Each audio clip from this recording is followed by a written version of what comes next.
Here's another job I did last week. This fence was down, and actually it went in this line here. There's a second fence on the tree line here, so I just moved it back, reinforced it, pegged it down so sheep can't get underneath it and dogs can't get out. There's a few new posts in there. They come along later on in the year. So did that all the way down here.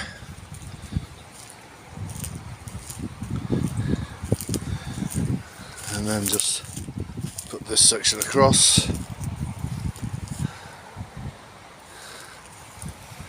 So that needs a couple of posts in there just to hold it upright, and then carry on clearing all that when a bit of better weather comes along. See you later.